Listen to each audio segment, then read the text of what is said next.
The Thorium Mod is one of the most expensive mods for Terraria. With over 2600 new items, 11 new boss fights, hordes of new enemies, a new biome, and even 3 new classes, you'll soon be unable to play Terraria without the Thorium Mod installed.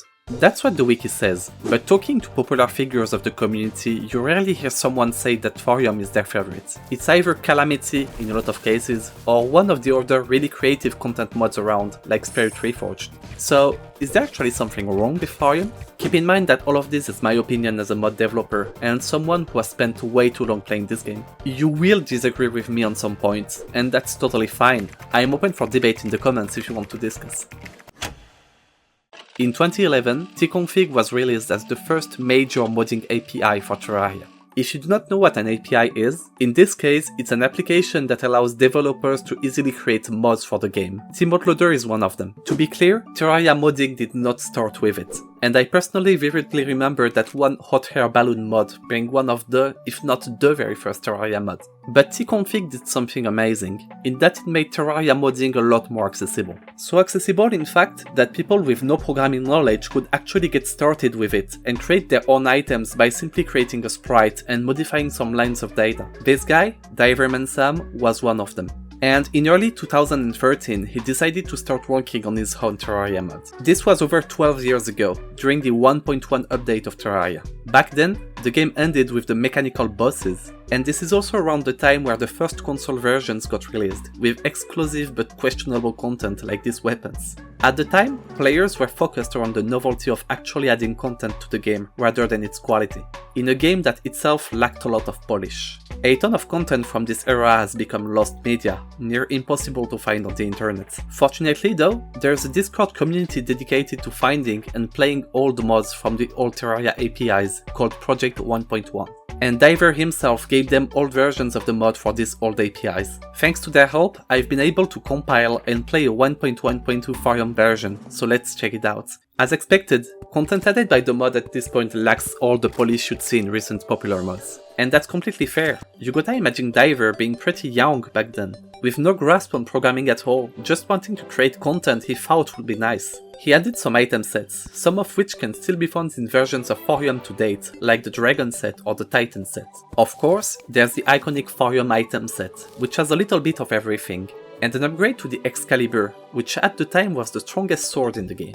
As expected, all weapons from this version of the mod are extremely simple. There are a ton of swords in the mod that are just sung by the player when used and don't do anything special. And all projectiles actually use vanilla AIs with slight modifications, if any. You can even see the enchanted boomerang dusts on other boomerangs. There's also a ton of new NPCs, mostly being recolors of vanilla ones and slimes. A lot of fighter AI NPCs, the one used by zombies and skeletons. Some of them also had stolen sprites, which of course got quickly removed. The mod adds pets, which interestingly enough are coded as NPCs instead of projectiles, like vanilla and modern mods do.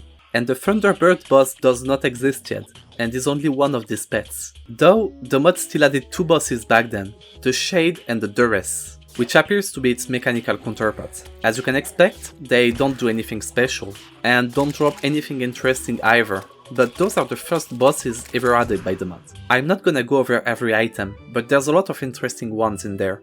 Some concepts were actually added to this mod before they appeared in vanilla. There's a fishing rod, sold by the Diverman NPC, which allows the player to craft fish when they get near a body of water, an ice boomerang, sandstone bricks and walls, and even some NPCs we can find in recent versions of the game. There's a jungle mimic with some fun drops, although that one isn't exactly implemented. Ice slimes and a queen bee, which drops a food that heals for 400 health. Of course, all of these healing items are an issue, as they give basically infinite healing. But they're creative, and given the context and the age of the project, I like them. There are some cool ideas that got lost to time, like the jungle mimic dropping this toxic blade and hilt, which can be made into a special sword. The cook sells food materials, which can be crafted into actual food items that restore health and give buffs. There's a coal torch launcher, which functions exactly like the vanilla flare gun, which didn't exist yet. My favorite weapon from this version has to be the Blizzard, as considering his programming knowledge and the tools he had access to, Diver actually managed to make pretty interesting and nice looking weapons. Some of these items are also the first traces of what would become the healer class in the future. The Consuming Cutlass looks a lot like the Life Quartz Claymore, although that might be a coincidence since it is now a donator item. And we can find multiple healing book items using mana to heal their user. Diver also added some reforges back then, which increased the maximum mana by 40 and 60. Again, this shows the lack of attention to content design during this period, as a couple of these reforges would lead the player to reaching the mana cap anyways. I actually found the old forum page for this Thorium version after writing this part of the script, and initially mentioned the revolting thorn as one of my preferred weapons. But as Diver said himself, he took the quote from it from Eraser, which does confirm that he came up with the blizzard effect by himself, despite being what he called too new to coding to make something cool. In September 2013, Terraria updated to 1.2. It was a massive content update, adding the Crimson, Snow Biome, and extending the game content past the mechanical bosses up to Golem. tConfig was never updated for this version, and tAPI was released instead, as a new modding API. 1 year later, on September 27, 2014, Diverman Sam released a forum post introducing a version of the Thorium Mod working for tAPI. It's unclear what exactly happened to the tConfig content, and a lot of it was scrapped. Brutal Yama, a spriter, joined the project, and he's done amazing work for the mod. And it shows. Reading the comments, they're overwhelmingly positive, with everyone praising the quality of the mod and its sprites. Scrolling down the page, you might be able to see content and ideas that are still in the mod to this date, even though a lot of it got scrapped or reworked. The shields, for instance, still use their sprite from over 11 years ago, which is impressive. The mod still focuses around adding as much content as possible, with a lot of different item sets, which can largely be considered as content bloat by modern standards, like an obsidian set made with obsidian ingots, or a magma set made with a special ore that could be found near the underworld. If you add the Thorium set and all of the other vanilla ore sets, that's a lot of items for early game mining, don't you think? It's also interesting to see that the mod did not implement custom classes yet, with no mention of either Bard, Healer or Thrower. Thrower didn't even exist in vanilla either at this point. It was introduced in 1.3. which was released in 2015 and was removed 4 years later with the 1.4 update in 2019. By comparing content from this first release with the current forum page, it's cool to try and find changes that are steps in the right direction. For instance, we can see that the iron lock and lead lock pistols were removed from the mod at some point. Adding them to the early game might seem like a nice idea, because before finding the Mesket or the Undertaker, the Ranger class has only access to bows as their main subclass of weapons. The issue is the Arms Dealer NPC, which will arrive soon after you find any weapon that uses bullets. He sells the Mini Shark, which is a really strong item, powerful enough to invalidate other items you might find. This is especially true back then, when there were fewer options.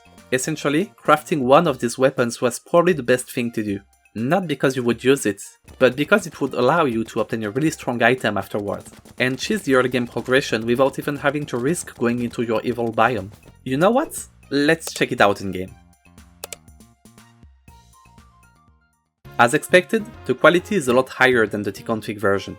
On top of sprite work improvements, some attacks now actually look pretty good, like the Dread Staff, or some of the Terrarium set weapons like the sword and the Hyperdisc. This being said, weapons still lack clear, unique effects, and remain all very basic. Most magic weapons fire a spread of projectiles with questionable visuals. There are still a lot of swords that don't really do anything when used, and a lot of copy-pasted items like flails and spears. The Terrarium set, despite having a decent sprite, creates a mess of particles around the player. Some new town NPCs were added, and they all require finding new items that will allow them to join an empty house while they sit in the player's inventory. This is because it was, to my knowledge, the easiest way of creating a condition for an NPC to join your world. And with Diver still being new to programming, he chose this over attempting to create custom save data, which can be hard to program for beginners. From a gameplay standpoint, there isn't much of a difference between an NPC spawning after you defeat a specific enemy, and that enemy dropping an item that allows the NPC to spawn. It's slightly inconvenient since the player has to pick up and carry the item, and it's easy and effective enough to be worth the trade-off. Healing items have also significantly been nerfed, looking for example at the Renew spellbook, which significantly debuffs the player after being used. Generally speaking, developers have to be really careful when giving healing effects to players in mods or games. Thematically, it's cool to be able to heal using magic, but in practice, this is a lot harder to use for mages compared to other classes. Remember that the healer class does not exist yet, and the only class that uses mana in a meaningful way in combat is the mage.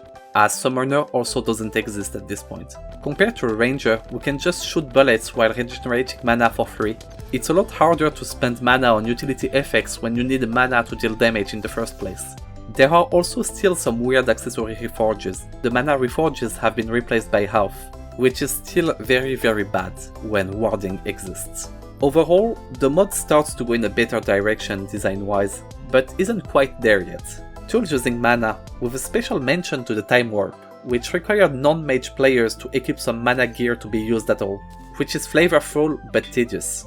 And there's still an early game crafted firearm, despite removing the iron and lead ones, which is an issue for the reasons we mentioned earlier. In June 2015, Terraria 1.3 was released, alongside the actual end of the game with the Moonlord fight, expert mode, and some biomes like the underground desert. Once again, the current API was discontinued, and 6 months later, in December 2015, tModLoader was released, which is the current API you and I have been using. And Diver went hard at work, because 2 months later, on February 21, 2016, he released the Thorium post for the tModLoader version of the Thorium Mod. As far as I know, it was a port of the tAPI version we just saw, and there have been regular updates since then. I'm not going to explain in detail how the mod has changed in the past 9 years, so let's finally talk about the modern version of Thorium. The goal of this video is to comment on the design of the mod's content, trying to be as exhaustive and objective as possible. Why a specific feature or item is good, and why another can be bad or have design issues. With over 2,600 items and 160 new enemies, I can't just tackle content randomly. So let's go methodically. Modern Thorium's largest feature is probably its 3 new classes, Bard, Healer and Thrower. We'll critique them before anything else, and I'll show you some exclusive content from the Thrower rework. Then, we'll cover Thorium's progression, discussing and analyzing the new content roughly in the order it was meant to be played. If you like my content and would like to watch more in the future, please remember to subscribe, as this is what keeps the channel alive. Right, let's get started, shall we?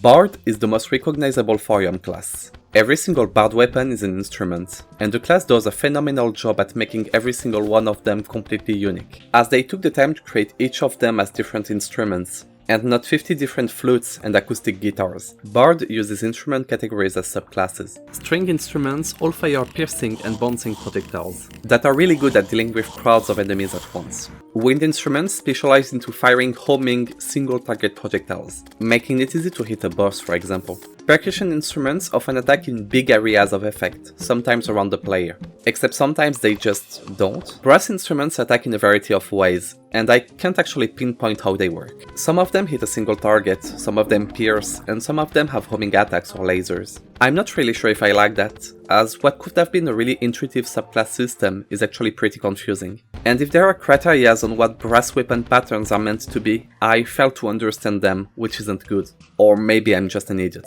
Frankly, I wish brass focused on heavy, calculated single-target attacks, as it could be a nice counterpart to the fast-use style of winds. And finally, we have electronic instruments, which, yeah, they do whatever. Some of them have weird attack styles that don't appear in other categories, while some fire basic piercing projectiles. Bard uses a custom inspiration resource, which can be consumed by using weapons and quickly recovers when the player stops. It's nice, as Bards using mana would definitely have the class feel like a part of Mage, while also having to deal with the issues of mana, but this resource actually feels like a different mana bar that empties and fills back faster. Its obtention feels better though. Unlike mana, the player starts with a workable pool of inspiration, allowing them to use Bard weapons from the get-go. Mages can build a full mana pool from mana crystals over the course of a few nights, while Bard must collect inspiration consumables at different points of the game, being the early game, early hard mode, and post-Plantera. I think that's a lot better, as it makes each upgrade feel good and less of a chore than chugging a bunch of mana crystals to get started with the class. A common suggestion with bards in games is to give them rhythm game mechanics, which honestly could replace the use of a class resource altogether. Bard sort of attempts that, as all instrument categories have big instruments spread here and there, that reward the player for successfully timing attacks by gaining in power and negating their resource cost entirely if done properly. This is, however, pretty hard to do, and while I know that some players like them, there's an equally large part which prefers to ignore them. Big instruments originally didn't have homing at all, and were awful. Nobody wanted to use them. because looking at your cursor to aim and move it, while having to look at your character to click to timed inputs at the same time, while moving around to dodge was so demanding that nobody could actually put up with it. And I've done the exact same mistake on my own alchemist class in the past. Taking inspiration from the basic RPG bard trope, playing an instrument will provide various buffs to nearby players, called empowerments. Brass instruments provide a variety of damage-related empowerments, with attack speed, critical strike chance, damage, and flat damage. As a side note, while flat damage may seem bad, it's actually a good way of improving the player's damage in the early game. For instance, giving a player using the mini shark a 5% damage bonus will not increase their weapon damage at all. A +1 flat damage buff, on the other side, will give the weapon a 7% damage bonus that actually works. As such, damage percent empowerments can only be found starting in hard mode, which is a good idea. Strings give defense-related buffs, increasing damage reduction, defense, invincibility frames, and life regeneration. All of these are very useful, with invincibility frames maybe being slightly worse, but not enough to really matter. Percussion empowerments are when issues start to arise. There are movement speed, which is good, flight time, which is okay, jump height, which is acceptable, and aquatic ability, increasing the underwater breathing time and speed, which is why? This one only exists because there needed to be 4 empowerments for the system to be consistent. But is it actually for the best? There are barely any items granting this empowerment, and for good reasons, as it's mostly useless. Compared to movement speed, which is given by over half the percussion instruments, and also increases underwater mobility by the way, yeah. Wind instrument empowerments are all related to resources. We've got maximum resource consumption chance, resource grab range, and resource generation. This is again not very good. They are fine for a bard player, but in a multiplayer scenario, resource buffs will be completely useless for other players, except mages, healers, and to some extent throwers, which we will discuss later. That's 3 of the 7 classes which do not care about your buff, and that is a problem for a class with a core mechanic centered around multiplayer. Maximum resource and resource consumption chance accomplish the same thing, but rangers don't benefit from one of them. And resource grab range? Seriously? Again, it might have been better to go with 3 empowerments instead of 4, probably breaking the symmetry for the better. Speaking of which, electronic instruments only have 1 empowerment, being empowerment prolongation. Instead of giving a buff, it will make it so existing ones take longer to disappear. I'm assuming that the concept behind it is to have the player apply buffs with various instruments, then switch to an electronic one and keep attacking, which is an interesting idea. You might have seen this coming, but the empowerment system is very flawed, for 3 reasons. First, their effects for each subclass are very unequal, as we just saw. Second, bard weapons are extremely easy to use for any class, at any point to get a significant buff. What prevents me, as a player of any class, from taking a bard weapon and clicking once, granting me massive buffs? There's even a full inspiration bonus to empowerment duration, which benefits this playstyle a lot more than it benefits a bard player. If anything, empowerments should last longer with lower inspiration to avoid easily multiclassing. To be clear, this is massively stronger than Ichor, especially later in the game. Let's use the Prime's War empowerments, a post-mech weapon. Without gear, on a fast weapon with low damage hits, like the Crystal Storm, which should benefit more from the defense reduction of the Ichor, we are looking at a 40% DPS increase versus 23.5% for Ichor, which is insane. And the specific weapon increases damage taken by its target by 10% on top of that. The last issue with bard weapons is how they scale in value in multiplayer. Don't get me wrong, I don't mean that bards buffing allies is a bad thing. It's a really cool feature, and I love supporting my friends in games. The issue is how this actually scales in multiplayer. Terraria is a game that gets significantly easier the more players are on the server. In classic mode, boss health doesn't scale at all. So if you have 2 players, the boss dies twice as fast. In expert mode, boss health will scale based on the amount of players, but is less than the amount of players. With 2 players, a boss gets a 35% boost to health, but since you're dealing 100% more damage, the boss dies a little under 50% faster. With 3 players, the boost goes from 35 to 92%, but you're dealing 200% more now. Continuing, the boss health never catches up with the damage output from adding new players. On top of that, the more players you have, the more damage it takes to get rid of them all. And the more people can die without the boss despawning, so you don't just win faster, you also lose way slower. So bosses just get easier in multiplayer.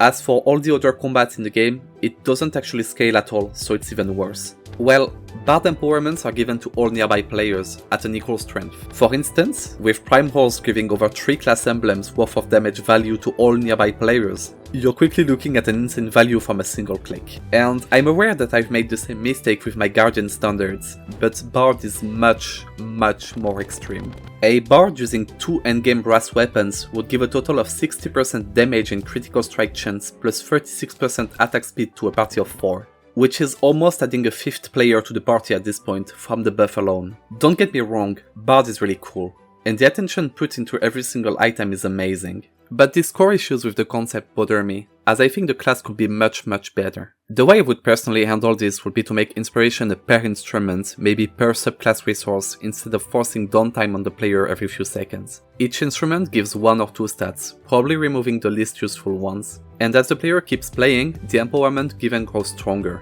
so other classes cannot abuse this system as easily. This would also naturally make the player buffs more potent as they progress in the game, as obtaining more inspiration allows playing for longer. When inspiration is empty, right-clicking swaps to the next instruments in the player's hotbar. This way, they can keep attacking and applying buffs. As for the buffs themselves, there isn't an easy way to fix this. I would personally give them a flat value and divide it by the number of nearby players up to 4. So if a weapon gives 4 flat damage, it would give all 4 to the Bard in single player, 2 and 2 with 2 players, 2 for the Bard and 1 for others with 3 players, and 1 each with 4 players. This way, the value remains consistent when playing with friends.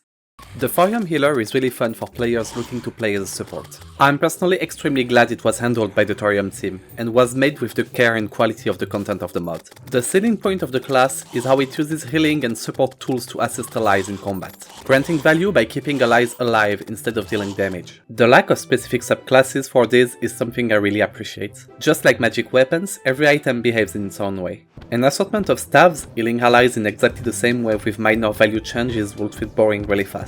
I believe consistency is good for DPS classes like Bards, where not knowing whether individual brass weapons are good for specific situations can be confusing, especially when string or wind instruments are themselves very consistent. For healer tools though, it makes each of them exciting to discover, as you don't know what to expect from it until you've used it once. Player health is quickly capped at 400, meaning healing tools do not have to scale up in efficiency as fast. This makes it a lot easier to use the ones you like for a longer period of time, which further reduces the need for consistency. That is, assuming there are regular, good weapons to pick up along the way, which is the case for Thorium. Healers have access to a variety of weapons to defend themselves, and make the class somewhat playable in single player. Scythe are the most widespread healer weapon. They fit thematically, and have a unique use style that makes them easy to identify. Sure, they can feel like melee weapons, but so do whips, and they give the class the vital means to defend itself while exploring, which is the majority of the playtime. Maces are another healer weapon subclass, although there's like a whole 5 of them. After swinging them, they generate healing particles which can be picked up to recover some health. Lastly, healer has a significant amount of other weapons, with widely different use styles and effects. Looking at how unique they are, this is a huge mixed bag, with items that protect allies, spells that consume health, and straight up swords that behave exactly like melee weapons. The healer uses mana. This is an issue, as you don't exactly want a player from any class to be able to give all of their health back to an ally on a whim. And the Thorium devs are perfectly aware of it. Healer armors give a massive amount of stats, at the cost of reducing non-radiant damage. In the endgame, healer armors grant up to 40, then 70% mana cost reduction, allowing to keep up with the insane mana cost that weapons were given to avoid abuse. To avoid the mana potion issue, a custom out-of-touch debuff is given to the player when drinking one, which reduces healing down. Interestingly enough, healer armors designed around DPS gameplay give a lot less mana reduction, in exchange for a ton of radiant damage. And thinking about it, it makes sense for damage dealers to not be able to heal as well, even if they are also playing the healer class. Honestly, this is a lot of band-aid changes. And even with them, using mana as a resource barely works, and non-healer players can still perfectly use healer tools, either by chugging mana potions and ignoring the debuff, or simply using powerful tools like this one, which can revive a dead player and does not scale with healer stats in any way. In RPGs with healers, mana is generally a very controlled resource, meant to limit their throughput of healing in a fight and cannot be recovered easily.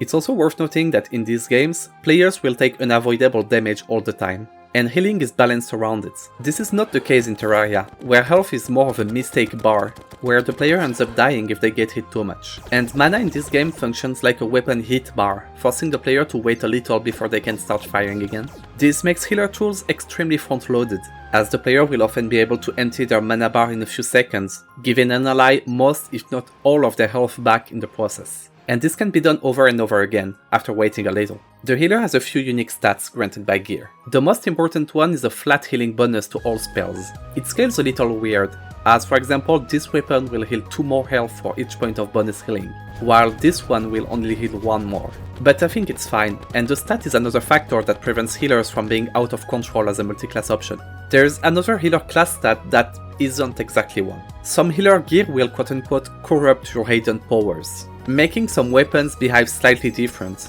often having a different appearance and applying the light curse or shadow flame debuffs. This isn't expanded a lot upon, and items with visual changes caused by this effect are widely inconsistent. It's very flavorful though, and I personally like it. Terraria is not a game that was designed with healing in mind. As the playthrough progresses, healer weapons become more and more effective, both in terms of healing numbers and keeping up with allies' mobility. The second point isn't much of an issue, but the first one certainly is. In games where healers can gear up, their healing throughput goes up to match the increasing health of the party members they need to heal. In Terraria, health is capped to 400 very early in the game, sometimes before even defeating the very first boss in the playthrough. And health is increased by 25% more very late into the game, as the player approaches the final few bosses. Healer items, however, steadily get stronger as the game progresses, to the point of being able to make a glass cannon player almost invincible after defeating the mechanical bosses. My take on a healer would address the use of mana, as it is by far the largest issue with the class. Instead of spending mana to use healing tools, healers will need another, custom resource that does not replenish on its own, or at least not without proper gear. As the player deals damage to enemies with healer weapons, like Scythe, this resource bar fills up. It can then be consumed by healing tools to give some health back to allies. This would also probably allow for more healing tools to interact with the healer themselves, rather than only healing other players. And if self-healing is important for the class, I can imagine healer Scythe using that healer resource by right-clicking, recovering the player's health and helping with solo gameplay. Corrupting Radiant powers could also have more interesting effects on the magic-styled healer weapons. For example, it could make these spells consume health to be used, but deal more damage and grant more of the healer resource on hit. When Terraria added the throwing damage class in 1.3, Thorium was one of the many mods to expand on it, adding a significant amount of weapons for it and porting its content to Hardmode. And even though this damage class was removed from the game later, Thorium did not change its version of it. The Thorium thrower, actually like most modded throwing classes, kept the issues of the vanilla class. Most throwing weapons are consumables, like ranged ammunitions are. Unlike ranged ammo though, there is absolutely no reason for them to be. When using a bow with different types of consumable arrows, you can swap them to change how the bow behaves, and in some rare cases, adapt to the situation. But for thrown consumables, well, if you swap, you're not using the same weapon in the first place. From a practical standpoint, all it does is make it so these consumable weapons cannot be reforged, and adds a significant amount of tedium compared to obtaining the weapon once. Especially if you're planning on using it for some time, and have to backtrack somewhere to get more javelins or whatever. They're also annoying to pick up from the ground. Some thrower weapons are non-consumable, and in an attempt to make them unique, they were given an exhaustion bar, which, if you've played Thorium a bit, you probably don't like. When using a non-consumable weapon, the exhaustion meter will go up, and inflict the exhaustion debuff when filling it. This debuff massively reduces damage from these weapons, to the point where it's useless to keep using them. This is, once again, a variant of mana. The player will use the item until the resource doesn't allow them to, then wait a bit for it to be usable again. The final mechanic of the Thorium thrower are technique scrolls, which are by far my favorite thing the class does. As the player progresses, they will be able to obtain technique scrolls. They all have an ability tied to them, most of which are pure utility, like spawning a decoy that grabs the attention of nearby enemies, or making the player dash. Using them requires technique points, which are obtained by damaging enemies with thrown weapons. This gives these items a cooldown, and ensures that no other class can benefit from them for free, as they would with healer tools for example, or summoner minions and sentries. The Thorium thrower is quite unique compared to other iterations of the class by different mods. But that is not enough to be satisfactory, and a lot of items simply feel like ranger weapons. Slightly different throwing arcs are certainly not the way to go in order to make the class stand out, especially ones that make the weapon uncomfortable to use. This being said, some weapons or mechanics stand out from the rest. Balloons, for example, are early hard mode weapons. There's only 3 of them, but I think they're worth mentioning. Players can place them before popping them with a dart by right-clicking. This releases gravity-affected projectiles, which will linger on the ground for a while and damage enemies that pass through them. I don't know how practical it is to use, as enemies start moving really fast in Hardmode, and this must be especially awful against bosses, but they're interesting. Next up are vials. They all interact with the gas container, which releases gas clouds. Throwing any vial in the cloud triggers a chain reaction, which applies various debuffs to enemies. It's clearly not enough to make an entire playthrough of, but it's a neat mechanic, and the class even has an armor set to go with it. Finally, we have tomahawks. They are simple, but efficient weapons that spin in place for a while after being thrown. This is a really nice effect that can be used as a side weapon for an entire playthrough, and makes a really good subclass. I'm not gonna go more in depth on the current thrower. As some of you may know, as of making this video, the class is undergoing a full rework. Every item as we know them is being scrapped, and redesigned to go with the new mechanics of the class, which are much more interesting and well designed. I was fortunate enough to be given access to the demo version of the class, and permission to show you what's happening behind the scenes. I'll ask you to keep in mind that this is work in progress and heavily subject to changes. But having done a playthrough of the upcoming thrower myself, this is looking really good. So let's forget everything I've said about the class so far. The thrower is being reworked into a class primarily focused around mid-ranged combat. Items are not consumable anymore, and they act like weapons from any other class, which can be reforged. Every single weapon can be charged by right-clicking with it. In some cases, this makes it so more projectiles will be thrown when attacking. In others, this makes the one projectile thrown stronger and behave differently. All weapons have a sweet spot mechanic, where they will deal optimal damage after a fixed travel distance. To improve readability, projectiles change color when sweet spotting, usually turning very bright. Up to 3 weapons can be charged at a time, which can be done outside of combat. This makes the class very bursty, and replaces the usual spam of vanilla items with calculated strikes. The class now has strong and defined subclasses, so let's go over them. Needles are the bread and butter of the class, and the easiest to use of all thrower weapons. They gain additional damage and properties after traveling half of their maximum range. Charging them stores up to 10 needles, which can be thrown by holding left click. During a playthrough, they make for extremely reliable weapons that can be used in pretty much every situation. Needle examples include the Bone Scalpel, which breaks into bone fragments after a sweet spot hit, Harpy's Barrage, which splits in 3 when sweet spotting, and replaces this weapon from the current thrower.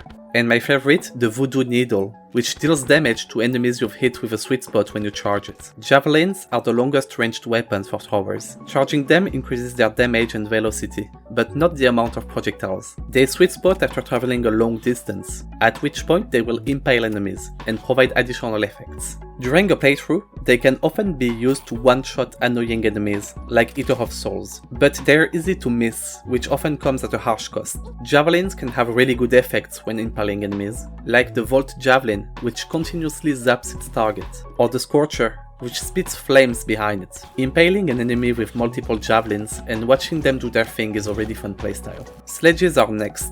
They are mid-ranged weapons that behave like hammer bros or Bowser projectiles from old Mario games. They will always be thrown in an upwards arc, and sweet spot when falling back down. They often have effects when touching the ground after sweet spotting, and charging them increases the amount of projectiles that can be thrown. They are my personal least favorite subclass of the thrower rework, but that's probably because my brain is too smooth to use them properly.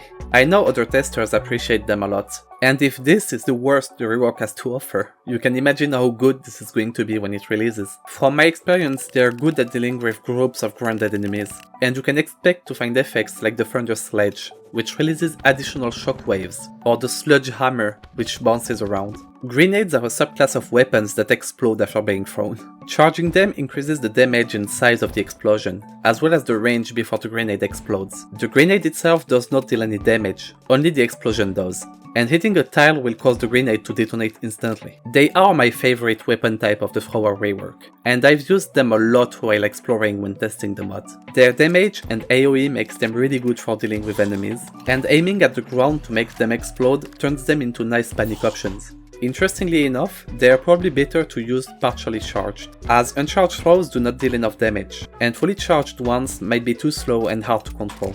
For their effects, you can expect cool explosions that feel really satisfying to use, but some of them have more complex uses, like the poison pod, which releases spores that have to be hit with another weapon to detonate. Unsurprisingly, tomahawks have been re-implemented in this version of the class. After being thrown, they quickly slow down before spinning in place, dealing continuous damage. Charging them increases their spin duration, damage, and hit rates. They also have the coolest charging animation, by far. Tomahawks can be finicky to use against bosses, but when they work, they really work.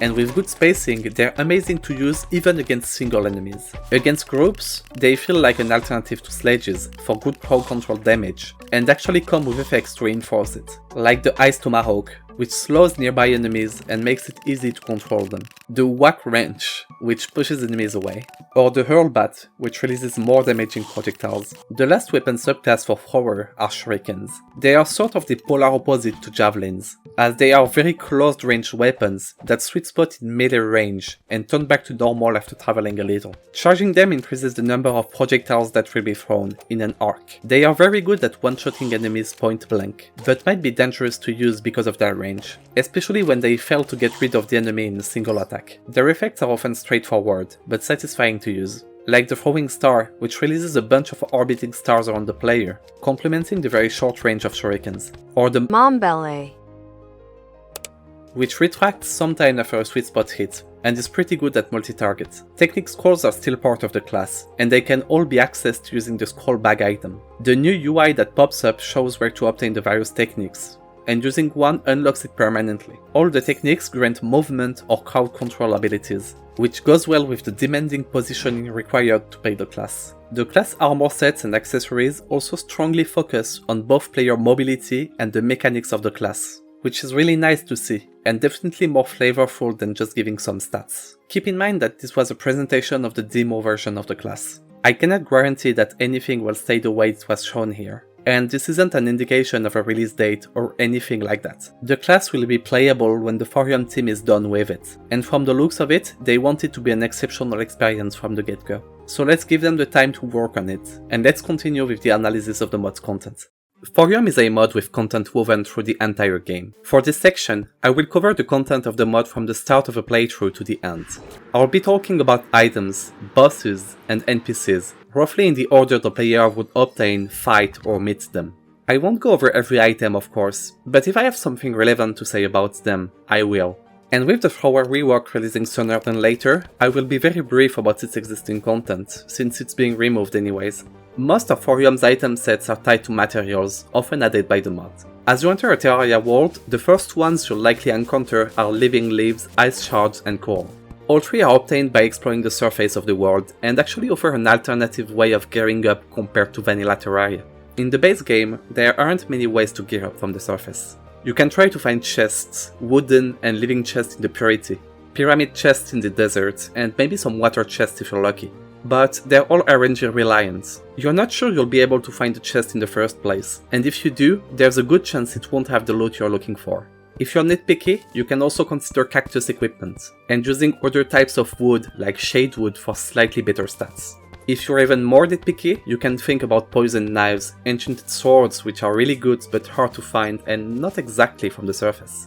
And maybe nighttime farming for shackles and zombie arms, but this one is a lot easier if you actually have some gear in the first place.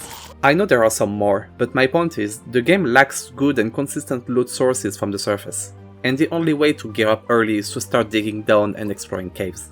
Living leaves are obtained by mining living trees, and if you have an average world generation, there's a good chance at least one of these trees will appear near your spawn point.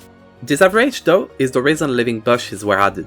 They are a plant that appears near the ocean, and prevents the material from being outright unobtainable for unlucky players. This care for the experience of all players and attention to details is one massive quality of the Thorium mod. Living leaves are mostly used to obtain an early summoner armor set, and a single weapon, which summons a battle sprout. This sprout is labeled as a familiar, and does not consume a minion slot, which is a bit weird. Summoner is a class that's already known for being easy to multiclass into, essentially giving free damage to any other class. and the way this acorn works gives even more damage to everyone else. The armor set bonus actually makes this minion stronger, and if I were to change it, I'd make it so the armor set either makes the minion free to summon, or simply summons the minion in the first place. It doesn't help that this minion is the only familiar in the entire mod, despite it being used as a keyword. And while I'm aware that this may be a work in progress subclass, there aren't really any info or public plans about it. This issue aside, the set is a good idea, and helps getting started significantly faster on a class that's notorious for its slow early game. Most snow biome enemies drop icy shards, which can be used to craft another item set, which I like a lot. Unlike Living Leaves, this one allows creating tools, weapons for almost all existing classes, with some subclass choices in some cases. The icy armor slows nearby enemies, which is generally more useful the earlier you get it in a playthrough, and having it be tied to one of the first armor sets you can obtain is neat. For the longest time, the Frost Pelter was an icy shotgun, which was removed sometime during the 1.3 update. Removing items is hard, not only because it's hard to get rid of your past work as a developer, but some players also become attached to this content, even if it's really flawed. The Frost Pelter is actually the perfect example of this, and actually has seen mods re-adding it to the game. What's funny is I know for a fact that some players were actually salty about its removal, not because they liked the weapon, but because of the arms dealer sponges that it implied, which is exactly why it was removed in the first place. They recently re-added it to the mod, and it's in a much better state now, as a truly unique weapon that uses snowballs to fire in a unique pattern. The Icy Shot set is a nice and consistent way of getting early game items without mining straight away, with bonus points because they look good and feel good to use. Coral is a vanilla material found in the ocean biome. Thorium adds a set of items made with coral, which is a really good idea. Terraria is a game where inventory space can be a real issue, especially in the early game before getting access to items like the Void Bag and the Money Throw. While adding new materials and item sets associated with them is nice, inventory bloat is something that should be kept in mind whenever possible. And with the Vanilla Ocean already adding a unique material, there's no reason to make one more. It's also great to see coral having some more uses, especially since it requires some exploration and effort to obtain. Coral items are themed around breaking apart on hits, and sometimes gouging enemies for 10 extra damage. Even if simple, compared to older versions of the mod, almost every single item we've seen so far has a gimmick tied to it. Swords do more than a simple swing, and magic weapons are way more interesting than they used to be. Even bows, like the coral crossbow, have care put into them, making sure they're not just blunt weapons, considering simple stat changes as satisfactory. Coral also allows crafting the first healer armor set. Thematically, it works, and reaching the ocean makes for a good early game challenge, making the armor easy enough to obtain early without spoon-feeding it to the player.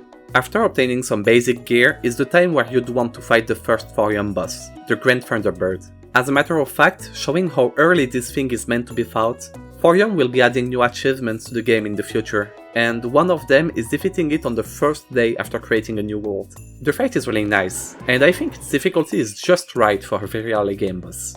It has 5 attacks, which is more than most vanilla fights. Spawning a barrage of projectiles from the sky, which is indicated by a screech. Dashing horizontally towards the player, which is telegraphed by the boss position.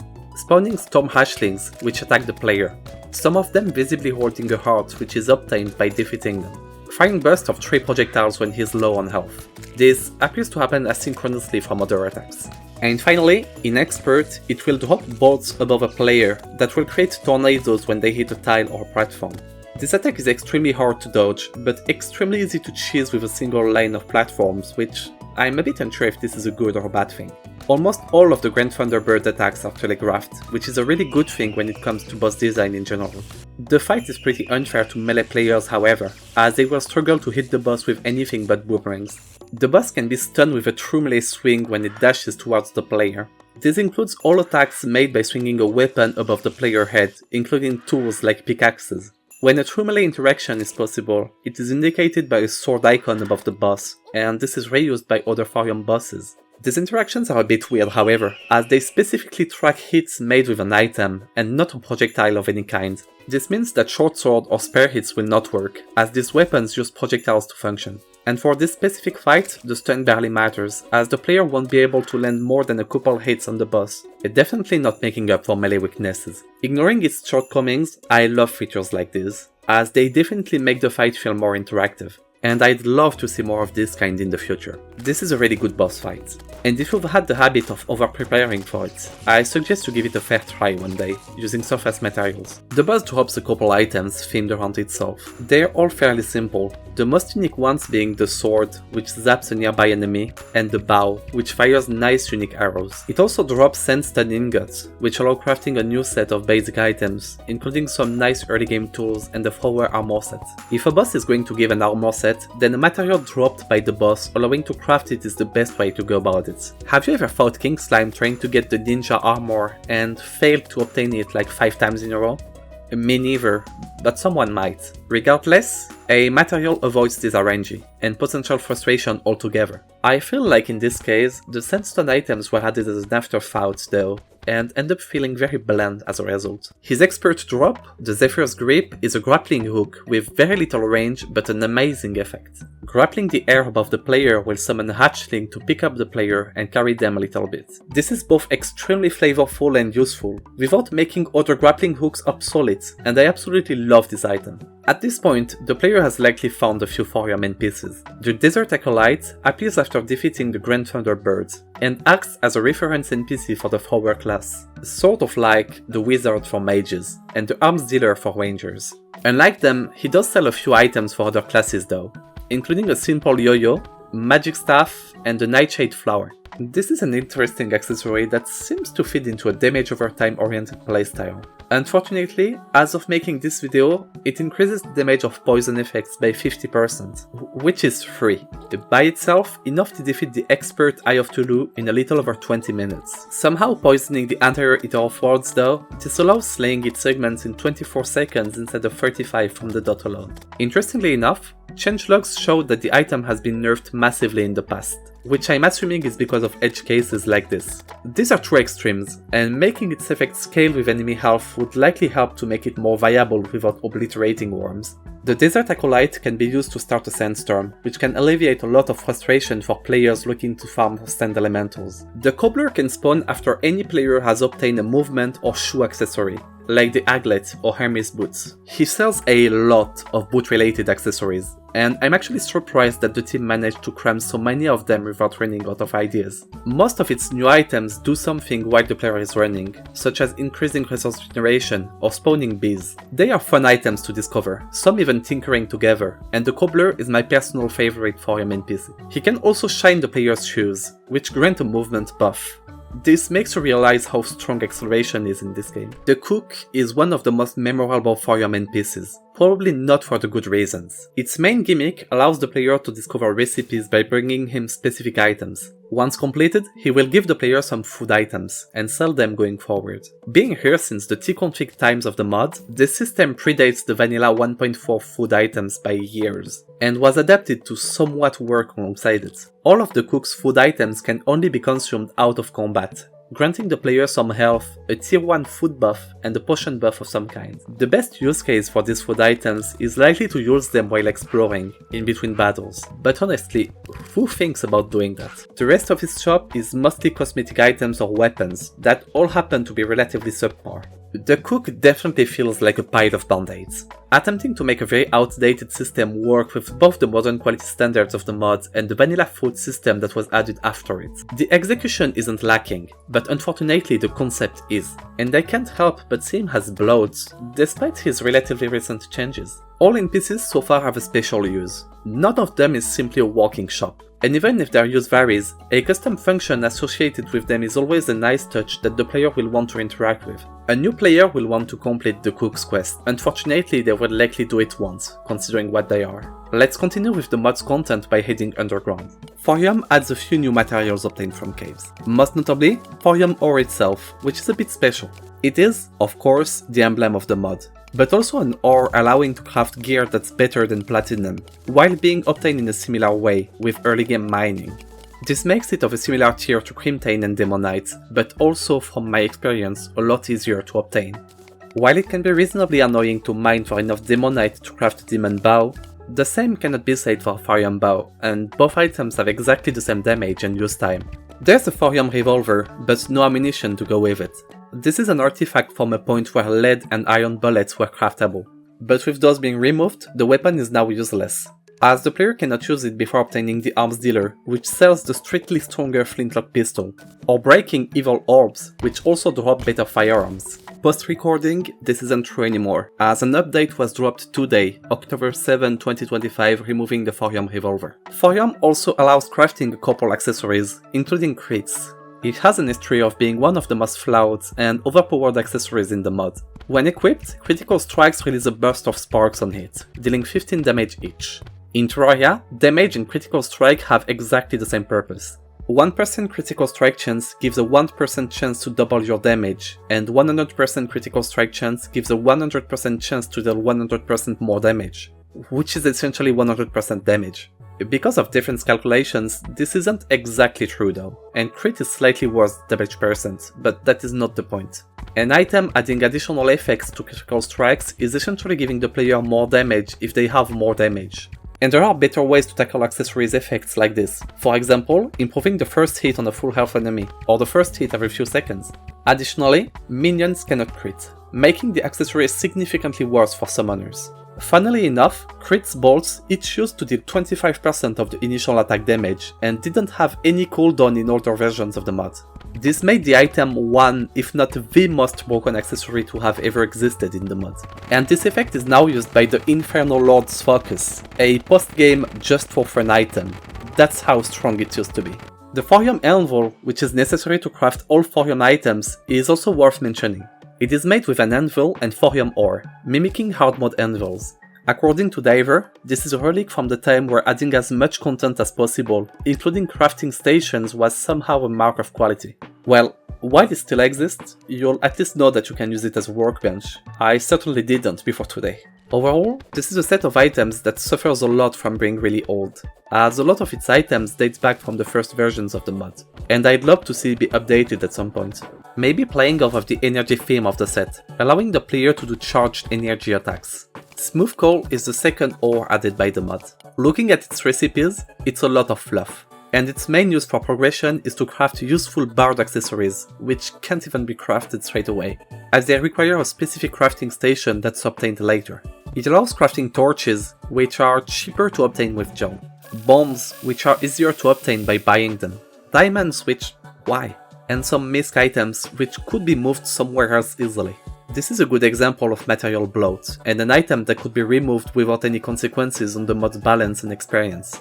As it stands, mining for coal isn't exciting, because I know I won't be able to do anything with it, and when it comes time to use it for the one recipe where it's useful, it becomes somewhat of a chore to either find it in a chest or go looking for it specifically.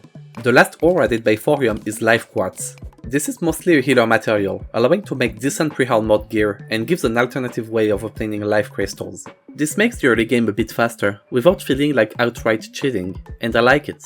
Unlike coal, Life Quartz is exciting to obtain early, as I know it will be useful for a variety of recipes or helping friends get to their health cap. Some important Thorium content is locked behind blood moons. In vanilla, the only way to start your first blood moon is to wait for one to naturally occur, which has a 1 in 9 chance of happening.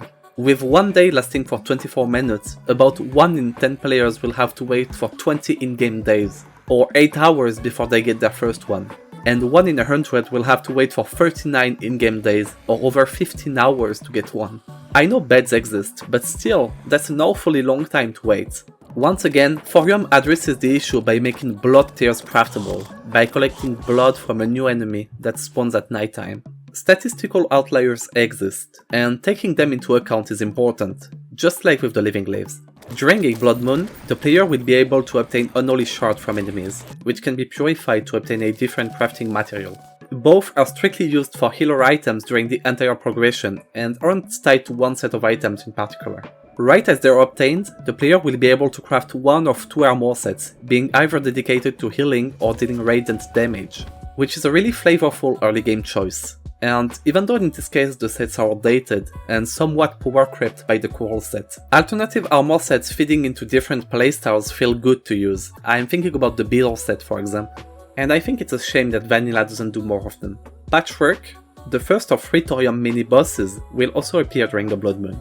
I think these mini-bosses are an amazing idea, and defeating them always makes for special moments. He drops the Good Book, which will often be the first actual healing spell obtained by healers, and makes it memorable.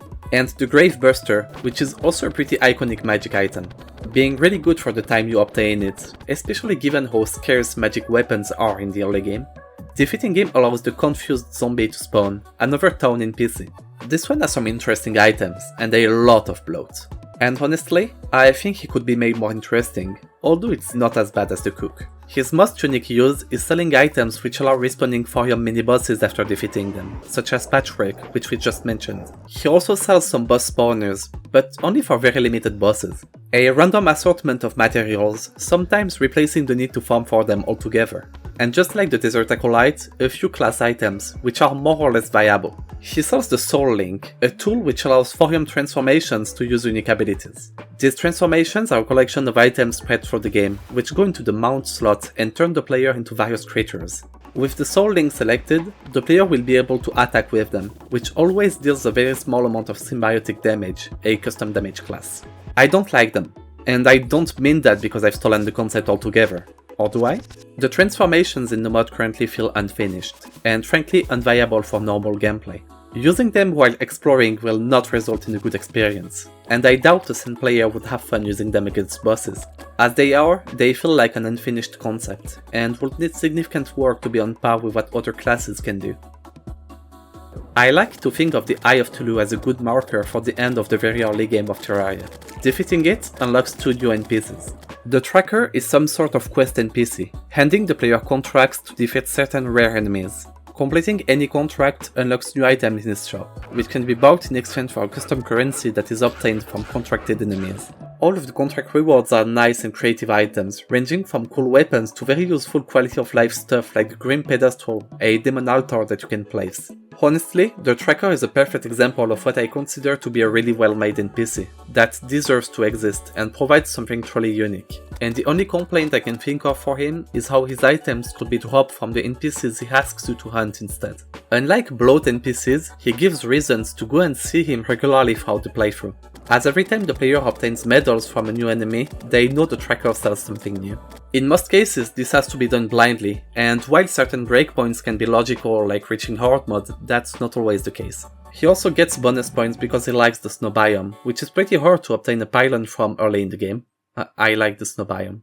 The second NPC locked behind the eye is the blacksmith. He mostly sells very basic steel items that are marginally better than ore items.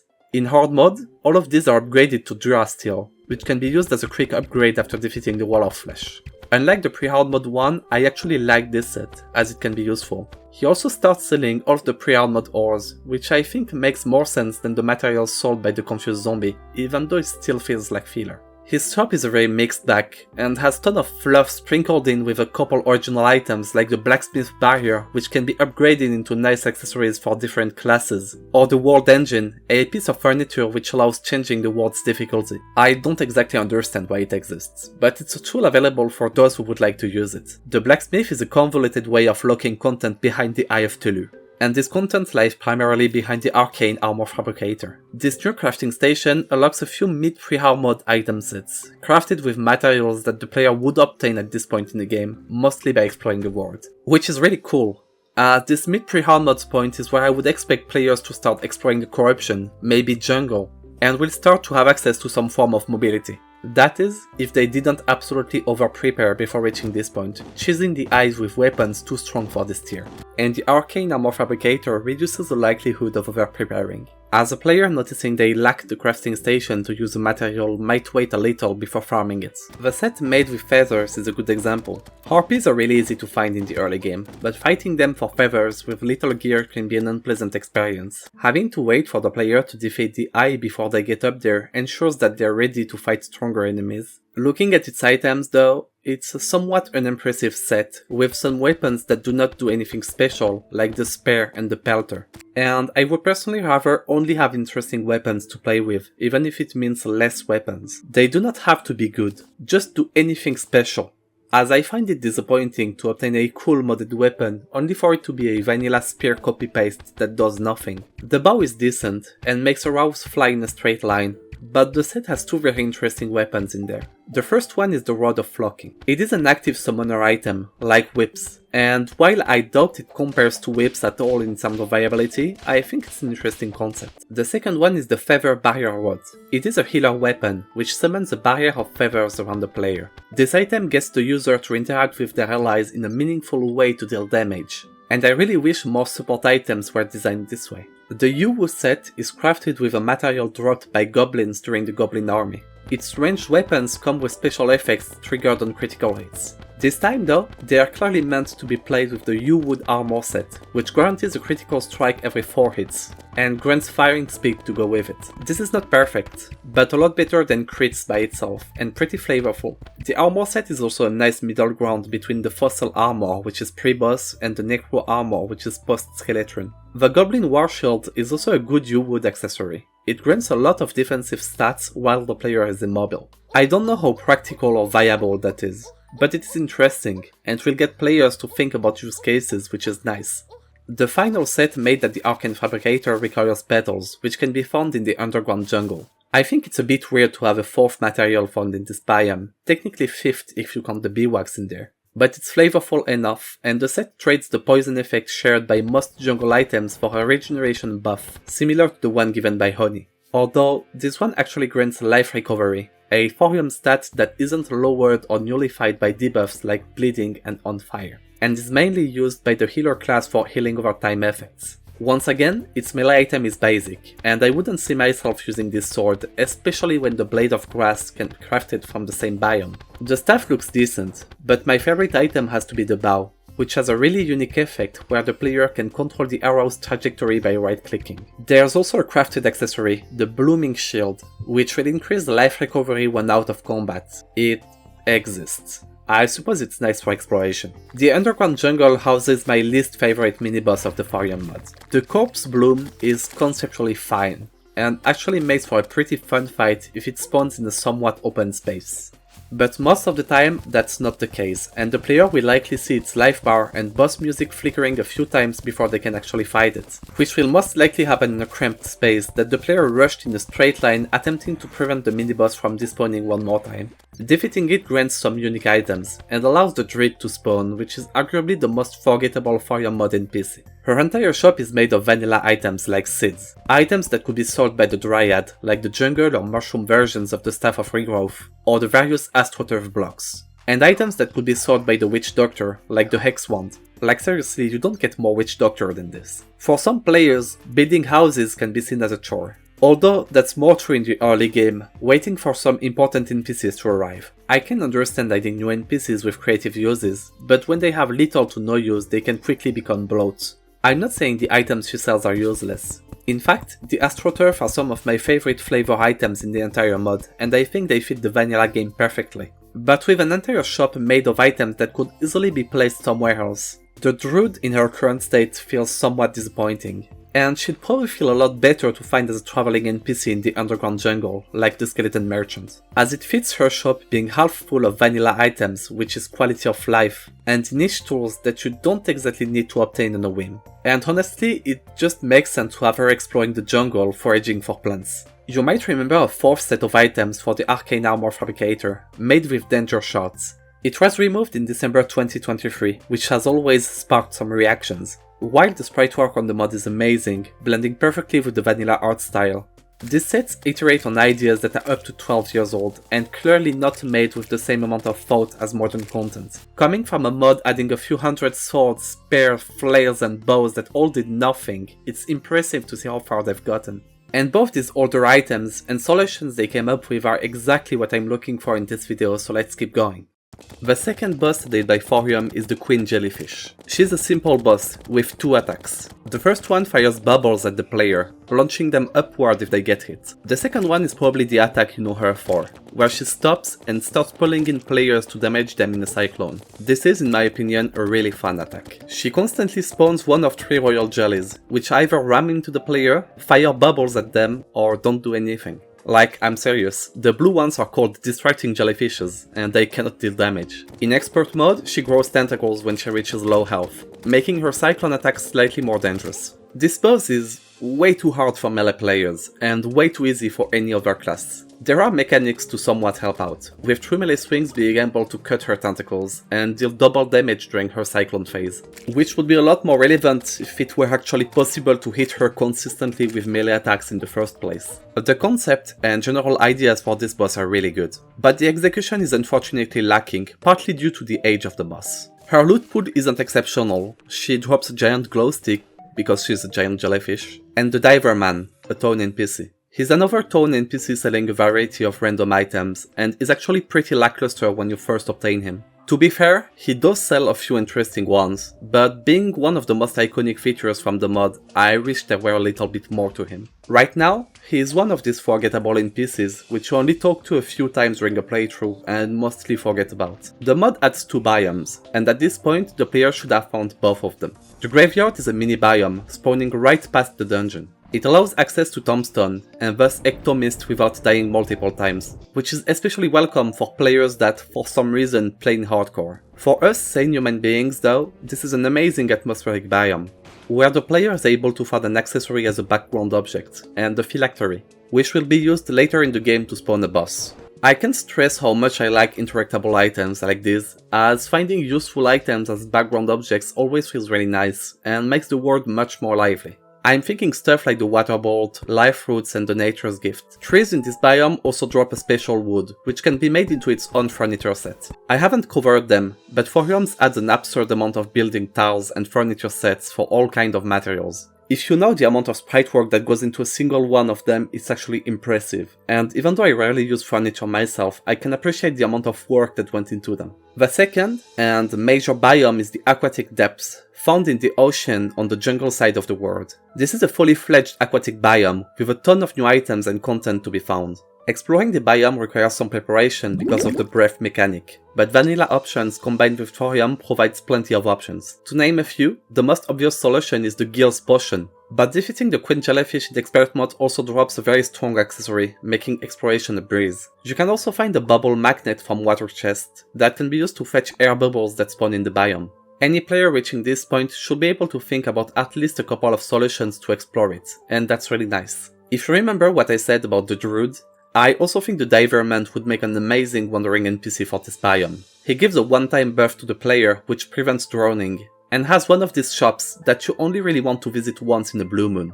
And granting him with some kind of water-breathing aura or making him spawn bubbles would make him a great asset to explore the depths. Once inside, the biome has everything you'd expect to find in a vanilla biome, with custom enemies, a new ore, chest and drops. Honestly, putting it side by side with the underground desert, I'm ready to bet that someone who doesn't know Terraria very well would not be able to tell which biome is the modded one. The ore, Aquaite, combined with depth scales, which drop from enemies in the biome, can be used to craft a variety of stuff. The vast majority of items made with Aquaite have special uses, although simple. But these items go a long way in making Aquaite more exciting to obtain and check out. There are 2 armor sets made with it. One range set, triggering effects on crits, which...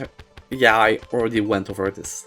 And one multi-class set, giving an assortment of effects to both the owner and nearby allies. Realistically, and with it giving a lot of defense, this is a melee set though. And just like most classless sets, it lacks the stats that classes like mages, summoners and bards need to use. I guess throwers can use it as well, but rangers should logically go for the other set made with the same material. I really like the aquatic depths. They're old, but exploring them is always cool. They're full of good ideas that make them feel like they belong here. But like a lot of content in the mod, they lack some polish that would make them pop off. Honestly, I could make an entire video about that biome alone, and how I would improve it. Let me know if it's something you'd like to see.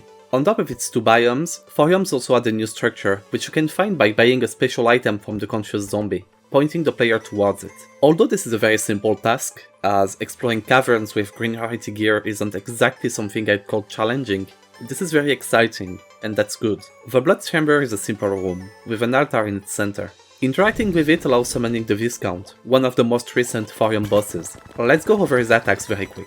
He fires projectiles toward the player, and if the player gets too far from the boss, he will fire faster projectiles. He will hold an orb, raining blood over the player. At 19% life, he will start stomping the ground, stunning all grounded players. When this happens, he will take more damage from 2 melee swings.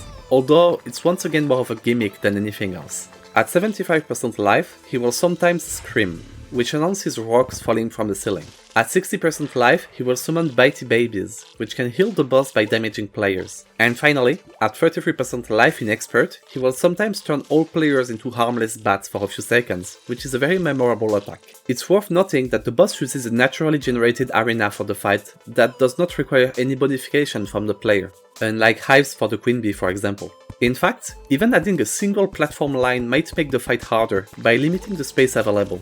Good bosses are a lot easier to make with an arena in mind, as they can interact with it like Viscount does with bouncing projectiles and falling rocks. Thinking about it, it's really a shame that Vanilla never did something cool with the golem fight. A fight centered around traps placed in the room would be really cool for example. And this arena thing goes for any game actually. In Minecraft for example, fighting the Ender Dragon is certainly much more interesting than the Weaver, as the player has to interact with pillars on the End Island, which serves as an arena for the fight, while the Weaver is mostly just a damage sponge. The Viscount is an amazing fight, and honestly an example for all modders looking to add good vanilla-like fights to the game.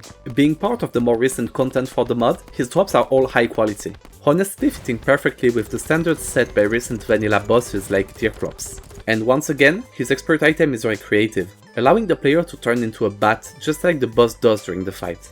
After defeating the Skeletron, both the marble and granite caves will get new enemies, materials, and even a boss each. Crafted granite items are a bit disappointing. There aren't a lot of them, and some like the boomerang or the crossbow don't exactly do anything special. All granite items apply the granite surge debuff, dealing damage and increasing damage taken by 5%, but it doesn't exactly last long enough to be taken advantage of after switching weapons. Its duration is at most 5 seconds for the boomerang, which pales when compared to Ichor and its application going up to 19 seconds. The granite armor is really interesting, as it's basically an upgrade to the early game ore armors. It gives 30 defense, alongside fire and knockback immunity, but slows the player heavily. This is a very interesting idea, for a very old set that was somehow never changed. You don't exactly need to move when face tanking, and it can be used alongside the mount when fighting the Wall of Flesh, but I've never heard of anyone using it. Well, I guess this chat did. The bard weapon for this set actually has really nice visuals, and might be the only viable way of applying the Granite Surge debuff consistently so far. The rest of the set is dropped by the Granite Energy Storm, a new boss. It is surrounded by Coalesced Energy, which will block players' attack and turn into a homing enemy after being defeated. Regularly during the fight, the boss will refresh these enemies, respawning all of them. In Expert, the boss becomes faster if it doesn't have any energy around it, and fires all remaining ones at the player when they respawn. He will also spawn conduits, which have to be destroyed in order to avoid their damaging aura. Apart from constantly spawning enemies, the boss has a very basic projectile attack, and a dash that is telegraphed by the boss briefly stopping. Once again, and this is a pattern with Thorium bosses, all the important attacks are telegraphed. This boss is clearly on the simpler side though, and piercing weapons will quickly get rid of it. It's a nice fight nonetheless, with fun and memorable mechanics. Its drops have definitely received more care than the rest of the set. The spear spawns an explosion when hitting its target twice with a single hit, which rewards precise positioning. Mage gets a barrier weapon, which can be used to apply the Granite Surge debuff. Summoner gets a sentry, which aims at the player cursor. And honestly, I really wish Summoner would have more gone in this direction, as I think controlling your sentry's attacks is way more fun than waiting for them to do their thing. It wouldn't affect events like the Old One's Army too much either, as explosive and electric sentries wouldn't be affected. Along with the Bard Radio, these last two items have obviously been made to apply the Granite debuff over long duration. Bard gets a complex accessory, which I'll use as an excuse to talk about keybinds. I like to avoid additional keybinds whenever possible when making mods. Most players will miss them if they don't appear in tooltips, and they often feel like a chore bind. If you've ever played mod in Minecraft, you definitely know what I'm talking about. Thorium doesn't go overboard, adding only 4 of them. Although, I'm not sure why the armor ability 1 exists, as Vanilla uses a double tap for this exact purpose. Additional keybinds aren't inherently bad, but if there exists any way to avoid making them mandatory and rather a choice of the player is probably for the best. This is actually what Vanilla does with healing and mana potions for example. And if a project ends up forcing the player to use an additional keybind, it's better to use it as much as possible. like Thrower does with its techniques called keybind, which are a core mechanic of the class and used all the time in combat. But the other aren't as consistent, with the accessory ability key only being used by 4 accessories in the entire mod. And they could have gone with something like the unused mouse tree keybind, which is part of the default tModLoader controls. Finally, the expert drop constantly spawns damaging projectiles, which I have a theory might be the universal idea when developers have no idea what to do with the expert item of a boss fight. The bronze set for the marble biomes only adds 2 items for the vanilla classes. They are a yo-yo and a staff, both of which petrify hit enemies. This works by reducing the enemy movement massively, to the point of being nearly immobile. As expected, the effect does not work on enemies that are immune to knockback, as it would break AIs that were not made with this kind of effects in mind. The staff is the most interesting of the two, as the player can infinitely stun a group of enemies as long as they have mana, effectively choosing anything that takes knockback due to how mana works. This has applications for the entire game, actually making this an excellent weapon. And while the healer item doesn't feel very special, the barred one is used to tune enemies, which increases the damage they take by 10%. There's also an accessory, giving the same property to all brass weapons. Ignoring the issues we discussed earlier in the video with multiplayer scaling, effects like these are nice to have for a support-themed class like Bard. And having to attack an enemy in single target so all allies deal more damage to it specifically is a bit more involved than simple stat buffs. Just like with Granite, the rest of the set is obtained by defeating a new boss, the Buried Champion. It has 3 phases, one for each third of his health. They all follow a similar pattern, of attacking the player repeatedly with horizontal projectiles before unleashing a powerful attack and switching sides. In Expert, it will summon 2 additional ghosts during its third phase, replicating attacks from its previous phases. This turns the fight into a spam of projectiles. And while I wouldn't say they are super hard to dodge for players experienced with the boss, it's not a particularly pleasant fight. The Buried Champion is also very bad for melee, since it's a very small entity that constantly flies away from the player. In its last phase, the boss will fire orbs that can be deflected with 2 melee strikes and remove the additional ghost from the fight. This is really nice to figure out, assuming someone actually does. And honestly a shame mechanics like these aren't taken more advantage of. His drops are also not as interesting as his Granite neighbor. While the Granite Energy Storm items were mostly designed around applying their signature debuff for a long period of time, the Buried Champion loot pool is made of weapons that replicate the attacks of the boss. That's a nice idea on paper, but those attacks unfortunately don't feel good to use, and the set overall feels old, which is confirmed by its expert drop, a pair of Prehardmode wings that used to be a novelty, but now have worse horizontal speed than the fledgling ones, vanilla wings added 3 years later. Defeating him allows the Spiritualist to spawn. Similar to the Desert Acolyte, he is the reference NPC for healers, and the majority of his shop is made of healing tools and accessories. He can provide a one-time death protection buff, lasting 5 minutes. This is a bit too short for exploration gameplay, but should be more than enough to give a second chance during boss fights. It's a good NPC, with a flavorful and varied shop. The last 2 Prehardmode materials added by the mod are found in the dungeon. Darksteel ingots are crafted from spikes and bones, and have the usual set of tools associated with them. For once though, it's not the crossbow, but the sword that has a special use. It summons a spike from the ground, which stuns enemies it hits. This is good for exploration, and a good side grade to the Murasama on enemies that are affected by the stun. The Manhacker, a donator item, is an interesting weapon made with Darksteel. It fires bouncing projectiles, making the weapon some kind of a faster water bolt, which should be good for exploring and dealing with the wall of flesh. Interestingly enough, saw blades can be upgraded in early Hardmode, which reminds me of darts. Unlike darts though, which actively change how the player uses each ranged weapon, saw blades only apply different buffs and all behave the same. I think it's a shame, and the Cursed Saw Blade or the Vile Saw Blade depending on your world's evil will likely always be the correct choice, until you can replace the weapon. Enemies at this point in the game have a lot of defense and health, and the small damage increase from changing ammo is not enough to make the weapon viable anyways, especially when you did Mithril to obtain the upgraded Saw Blades, which can be turned into better weapons instead. Darksteel can also be used to make a multi-class armor set, granting armor penetration, movement speed and a dash. As with most multi-class sets, only melee and ranger players fully benefit from it, as the lack of mana or minion slots hurts mages and summoners. And once again, rangers have another option from the same biome. Ignoring this issue though, this is my favorite multi-class armor set from the mod, as I find its mobility trade-off really interesting. Spirit droplets are primarily obtained by smashing water candles. They can be crafted into a summoner armor set, with sentry or minion-oriented helmet options. Thorium gives a lot of tools to try and make a sentry-oriented summoner playstyle viable, which is cool, as they are a really underdeveloped subclass outside of the Old One's army. All the vanilla class items made with spirit droplets are donator items, which often have more complex designs compared to standard ones. Even if in this case they have straightforward effects, I think this makes the material much more exciting to check out. Donator items are honestly a double-edged sword. In the vast majority of cases, they have more thought put into them than older items might, and it's more exciting to craft a spear called the Moonlight with an effect referencing Dark Souls than a spirit droplet spear which may or may not do anything special. You can often tell a donator item apart simply by looking at it.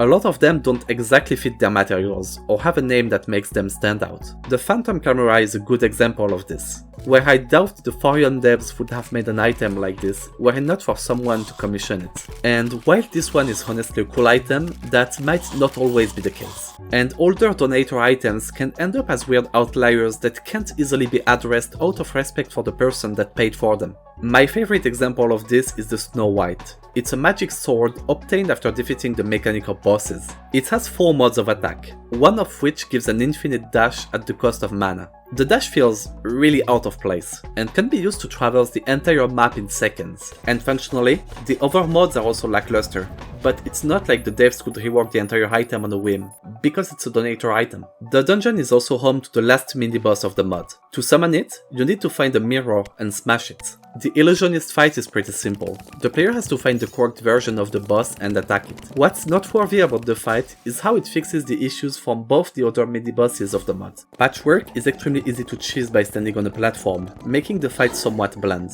This actually reminds me of the old King Slime. And the corpse bloom spawns and despawns randomly, leading to a scuffed and often unfair experience for the player. The mirror, and the way this fight is designed, fixes both issues, as the player will always have some time to prepare, and will always be there when the boss appears. Of course, dungeon rooms can sometimes be cramped, but realistically it will never be as bad as the average corpse bloom encounter. To finish off Prehardmode content, I have one last boss to talk about. The Star Scouter is a space boss, which revolves largely around spamming various projectile attacks at the player. The lower its health, the more attacks it will use, from firing downward beams to homing and exploding orbs.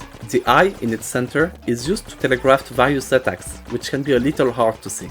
Upon reaching a third of its life in experts, it will split into 3 cores and become temporarily invulnerable. The player has to clear these enemies for the boss to become tangible again, which is a good expert change. Unfortunately, it suffers from being very easy to cheese by running in a straight line. And trying to make it more interesting, the fight actually benefits a lot from fighting the boss in a smaller space, like a Sky Island. It also uses the true melee weakness from the other bosses, where it takes additional damage while charging its laser. This is exceptionally hard to notice without prior knowledge, and I initially thought that the boss doing nothing special as I hit it while the symbol was visible was a bug. He has some decent drops, and being located right before the Wall of Flesh in progression, some of them were probably made with the fight in mind. The Wall of Flesh is a hard fight, and weapons that are good against it either have a means of hitting the boss through hungries, hitting multiple parts of the boss at once, or both. And with the exception of the Ranger one, Star Scouter weapons are pretty good at it. Its expert mod item summons a probe around the player, attacking nearby enemies, which again, I'm convinced is the default idea for developers that don't know what to do with their expert drop.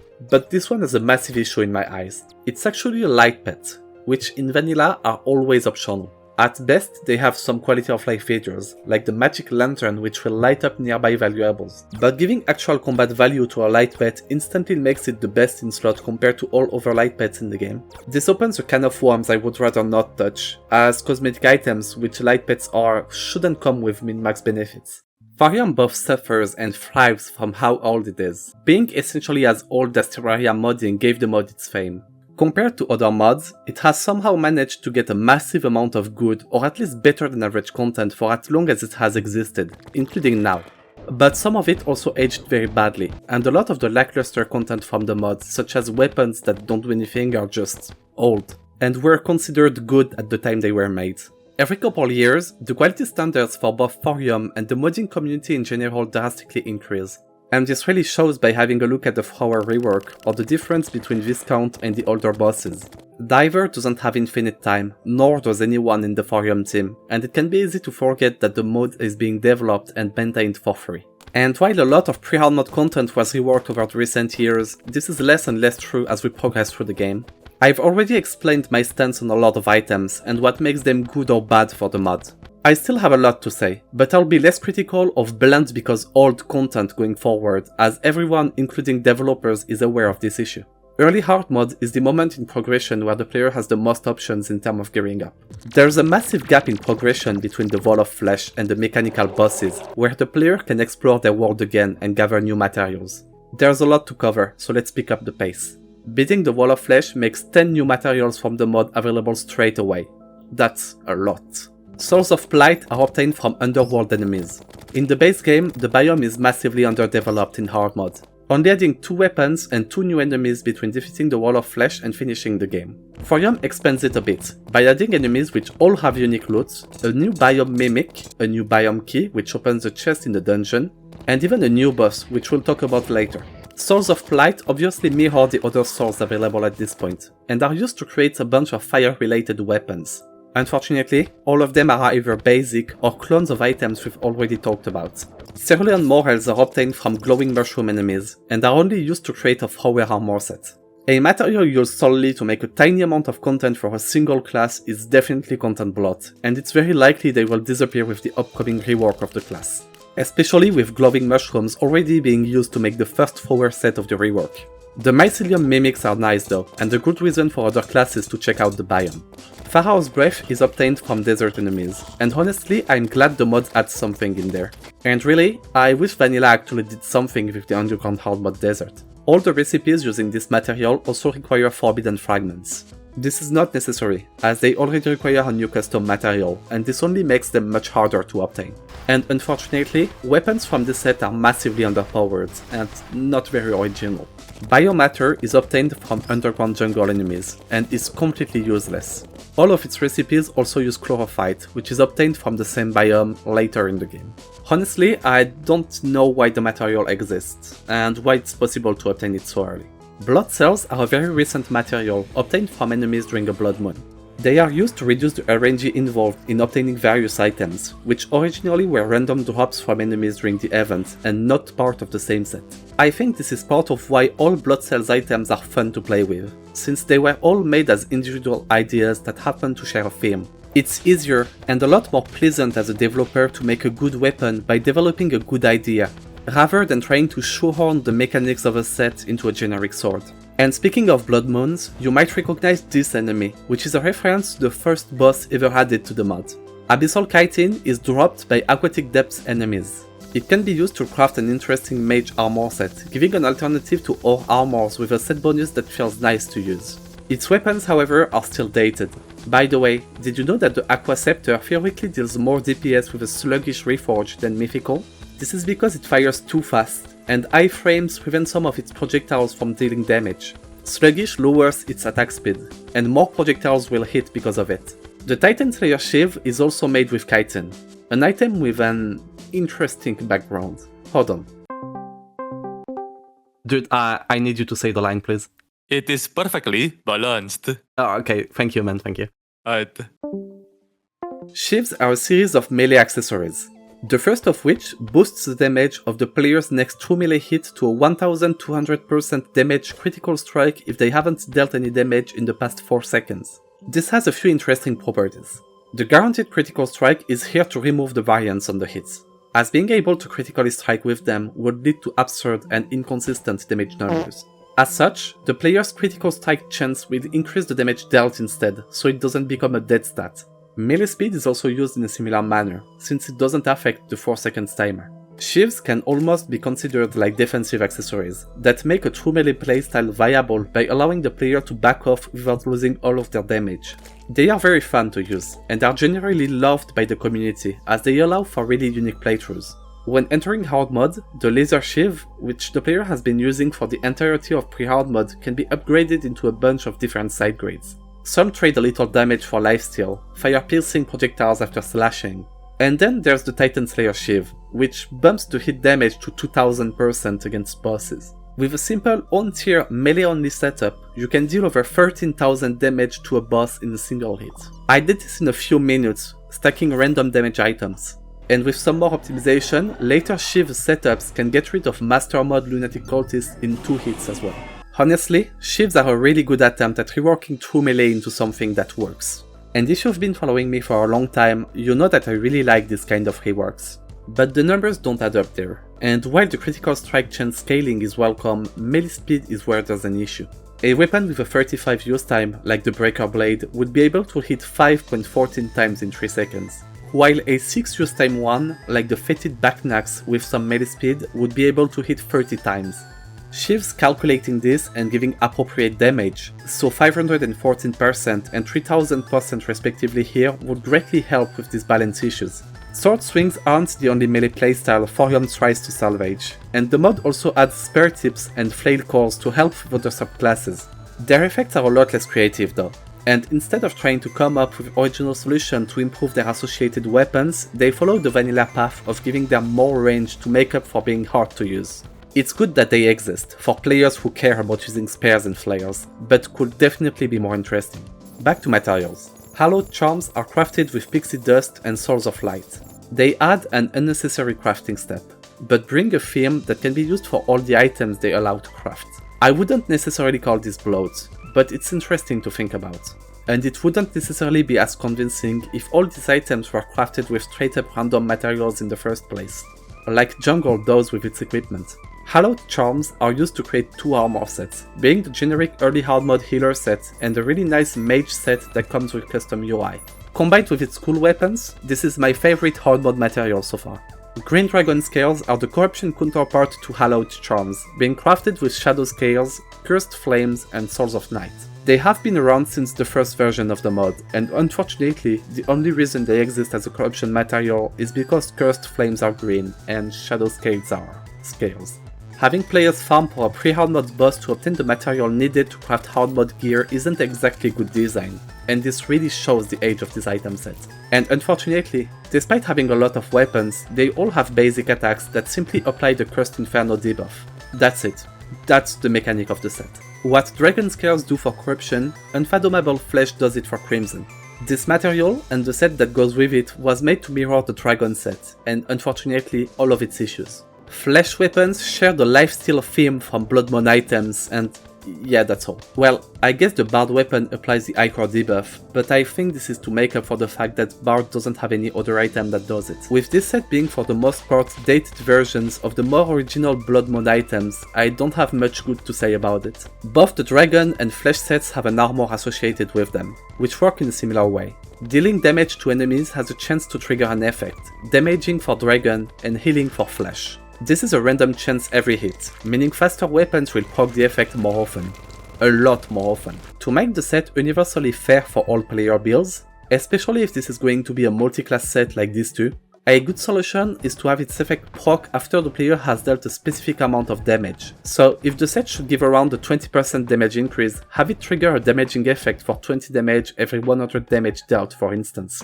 It's completely fine to have an armor set that rewards a specific playstyle, and one that would trigger an explosion after a set number of hits can work. Actually, that's what the U-Wood armor does for Ranger. But doing so, it's important to make sure weapons from this set actually work with the armor. And given that most Dragon and Flesh weapons are slow, with no particular effect, that's clearly not the case here. I will say though that the Dragon set explosion looks pretty good. Honestly, if the goal were to reduce the use of intermediate materials, a good solution for these 3 item sets, Dragon, Flesh and Hallowed Charms, would be to have their weapons crafted using Mithril or Orichalcum and their respective biome materials, like Cursed Flames and Pixie Dust. Vanilla does this to some extent, with the Frost and Forbidden armors. And the tier 2 Hardmode ores, just like the Silver and Tungsten, barely have any uses outside of their set of items, which is meant to be overshadowed by the ore tier just above them anyways. This will give a reason for players to go mining for them even after getting their anvil and pickaxe. There's one more material available before defeating any Hardmode bosses: Crystal Geodes, made with crystal shards and pearlstone. The only weapons from this set are for Bard and Healer, and honestly of good quality. While I haven't talked about ammunition items so far, I think the arrows added by this set are really nice. The ammo system in Terraria is mediocre, and what could be meaningful choices for the player ends up being some sort of sorting box game where the strongest damaging ammo can somehow fit in every hole. And actually swapping ammunition in combat, going back and forth between high-core arrows and something else to apply the debuff for example can be really clunky. The only ammo choice presenting important gameplay changes in the game are darts, each changing drastically how the weapon firing them is being used. Thorium vastly expands on their subclass by the way, adding nice darts with effects comparable to the vanilla ones, and weapons to cover the entire progression. But when working with arrows or bullets, it's hard to do something meaningful.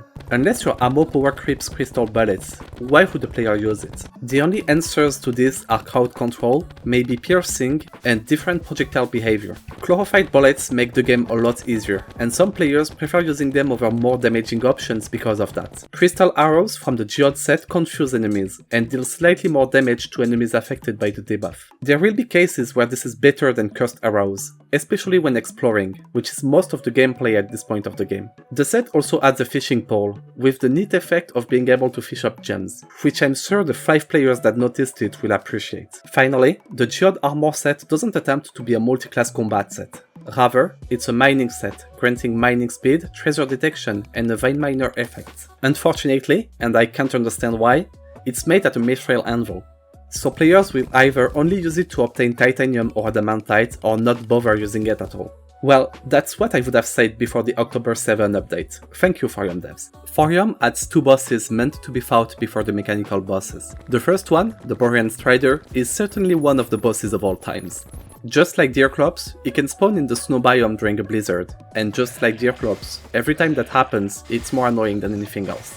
Alternatively, it can be summoned using a Strider's Tear, which drops rarely from blizzard enemies.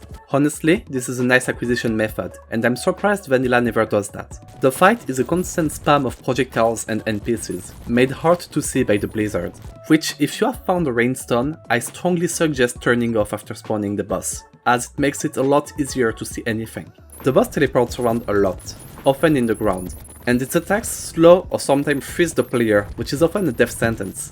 This is by far the worst Thorium boss, and Diver has shared concepts for a rework some time ago, which I hope we'll get to see sooner than later. Loot-wise, it drops various ice-related weapons, and I think the fact that there aren't any healer or bard weapons shows how neglected the fight currently is. Although, the mage one is pretty cool. All of these weapons inflict the freezing debuff, which reduces enemy movement speed, and its expert accessory increases damage dealt to enemies affected by it, which reminds me of the Quid Bee accessory. This is a neat idea, but while I don't like talking about balanced numbers as they're extremely easy to change, this is currently never worth using. Decent boss idea, bad execution, and unfortunately neglected going forward. The second early Hardmode boss is the Fallen Beholder, summoned by using an item crafted with Souls of Plight. This is another old fight, actually older than the Borean Strider according to the wiki. This being said, it is a lot better. It fires a variety of projectiles and spawns small minions during its first phase. In Expert, the boss gets a second phase, where it gets new attacks. The most iconic of which being firing into the lava and summoning tidal waves, which get taller the lower the boss health is. Just like the Star Scouter, this boss will benefit massively from an arena where it's meant to be fought, as running in a straight line makes the fight trivial, which is made worse by the fact that 99% of players will fight it on their Wall of Flesh bridge, giving them a very long straight line to run on. This is even a tip on the official wiki. And honestly, it's not like the Underworld lacked the space to generate an arena somewhere. Defeating it grants a massive amount of items. The boss itself drops a nice variety of well-made weapons, which are honestly among the best boss weapons from the mod quality-wise. Whatever this abomination of a mount is. The Beholder's Gaze, an accessory which grants 100% crit rate for 10 seconds after being used, before reducing your damage by 10% for 1 minute. If you're wondering, this isn't exactly worth it. A ranger with a full adamantite set, an emblem, and 6 menacing reforges using a weapon with the base 4 critical strike chance will get less than a 1% damage increase from using the accessory as often as they can. Bursting isn't really a thing in Terraria, at least for the vanilla classes which all deal constant damage. And it's not like they could align the accessory use with windows where the bosses are vulnerable either, as those don't really exist. An active burst accessory is interesting, but this is really bad execution. Turning excess critical strike chance into damage for the duration of its effect and removing the damage penalty would be a good start to make this item worth using. And in the case I mentioned before, it will bring the accessory damage increase to about 12.4%, which can be balanced by increasing its cooldown. Another issue with cooldown-based accessories is how they can be removed while recharging. This is easily fixed by adding a penalty for removing the item, such as further nerfing the player damage. The Expert Drop of the Fallen Beholder is another accessory, which increases damage dealt to enemies below the player's cursor by 15%. In single player, this is identical to an emblem, as the damage increase is additive and not multiplicative. If it were, then this will be a mandatory accessory for every class, always. In multiplayer though, this has the same effect as Bard Empowerment, and will actually give the 15% damage to all players. It works by applying a debuff to the enemy, and therefore doesn't stack, but the player equipping it gives the entire party a free accessory slot worth of damage, so have fun deciding who does. And while that would be it for the boss' actual drops, it technically drops or allows obtaining a lot more items than this. A lot of town NPCs have drops unlocked by defeating this boss, like the party girl selling a kazoo or the diver man selling the sea mine. The confused zombie will start selling the Void Heart, a crafting material used for multiple void-themed items, including the Amut Sebastash, a hook which allows the player to grapple the air but costs health. The Weapon Master, which is the final Thorium NPC, will also be able to spawn. He sells some unique weapons, which is a fine concept for an NPC. But again, because of this very limited shop, it might be better and more exciting to find him as a wandering NPC in the underworld. One of the items he sells is another problematic accessory, the Rapier Badge. It increases melee critical strike chance by 100% and melee speed by 20% for 2 seconds after being hit. This is clearly meant to be played with the Rapier weapon, also sold by the Weapon Master, which reduces damage taken when attacking with it. In practice though, it gives up to 120% damage to sheaves. Wait, hold on. Stacking the problematic accessories we've seen, you can also easily one-shot normal mod Grimsaline, or 3-shot her in Master Mods. And while this is fun to do, this is clearly not what the developers intended with these items. Well, I hope. These interactions happen because I'm using items that were never thought or intended to be used together, which is something that happens when you've been adding items to a mod for over 9 years. Although, the badge granting over 100% increased damage after taking a hit is a pretty big oversight when face tanking builds are a popular and easy strategy even in vanilla, and made even easier by using items from the mod. Finally, defeating the Fallen Beholder generates 2 new ores, Vanadium and Lodestone in the world, which each have an item set. Lodestone items will sunder enemies, increasing their damage taken by 10%, which is pretty similar to granite items in Prehardmode. The Vanadium set is themed around gravity, although this is unfortunately not used much by its weapons. I only found a couple noteworthy weapons. The Vanadium sword, which has the ability to pull nearby enemies, the Lodestone staff, which has amazing effects compared to the rest of the set, as it was reworked recently, and the Lodestone radio, which like the granite one is likely meant to help apply the Thunder debuff over a long period. Each ore also has an armor set associated with it. Vanadium is the more unique one. It's a ranger set that allows flipping gravity for increased damage, essentially a free gravity potion, but only gets to be competitive with other sets if the player is upside down. The Lodestone one is a melee set giving a lot of defensive stats as the player loses health. This is okay. Not very inspired, but it works, as there's no weird RNG or major imbalance with it, as we've seen before. Defeating the mechanical bosses drops strange plating and the life-powered energy cells. On top of hallowed bars, that's a lot of materials, so why do they exist? The cells are a healer-specific material, which are only used in crafts alongside either strange platings or hallowed bars, making them entirely useless from a gameplay perspective. They exist only to give a theme to the biotech items crafted with them, and make sense as something a mechanical boss would drop, more sense than hallowed bars for sure. Strange platings are more interesting, as the majority of items made with them needs the Soul Forge as a crafting station. The Soul Forge needs all 3 mechanical boss souls to be obtained, and therefore, items crafted with it are post-mechanical boss. Strange platings are funny. They have a lot of old, simple items, the like of which we're used to seeing by now. But coupled with a lot of donator items, like the Little Red, which is honestly one of the most unique weapons in the entire mod, they make the material a lot more worth checking out. Once again, a couple of well thought out items beat by far a bunch of sloppy ones. But what even is the solution here? Neither deleting all of them or spending hundreds of hours reworking all of them individually is a good solution. And if I'm not mistaken, this is similar reasoning to what what got the Spirit mod into being remade. The Soul Forge allows crafting another item set, the Titan set, which is entirely made of very basic items. They all deal 300% damage on critical strikes instead of 200%, which is not good for reasons I explained earlier. Its armor functions as an upgraded version of the old Hardmode armors, Adamantite, Mithril, and Cobalt. This isn't surprising given how old the set is. We've even seen it in the tconfig version of the mod. This part of the game is very bloated, with little margin for player progression. Realistically, the only thing there to do is finding Chlorophyte, which is another set of items than fighting Plantera. With the Thorium items, not counting life cells, that's 4 sets of items obtainable in a part of the game that takes 15 to 30 minutes to push through. Thorium does add a boss in there though. The Lich can be summoned by using pumpkins on the phylactery found in the natural graveyard. This is a fun boss that's actually right at home with the vanilla ones in terms of complexity. It continuously tries to ram into the player, firing a variety of projectiles, but dodging them is made harder and more interesting by regularly falling and well-telegraphed rains of fireballs. In Expert, it will get a second phase, making it a lot faster and firing more projectiles. During it, the Lich will sometimes summon a phylactery, which has to be destroyed so it doesn't heal the boss. Loot-wise, it's a bit weak, with nice-looking items but underwhelming effects. The boss also drops Cursed Cloth, which is used to create a thrower armor set and a bunch of donator items, including a very overpowered defensive accessory, and this scythe, which has to be one of my favorite items in the entire mod. Honestly, I'm starting to see a pattern here, with recent donator items saving the quality of these older sets. Its expert accessory is a phylactery, which allows the player to cheat death once every 5 minutes. Once again, this item can be removed while it is recharging, and while the concept is fine as is, I wish it wouldn't be exploited so easily. We are approaching the end. Defeating Plantera drops the Bloomwave material, which is used to create a bard armor and a weapon, exactly like the wax dropped by the Queen Bee.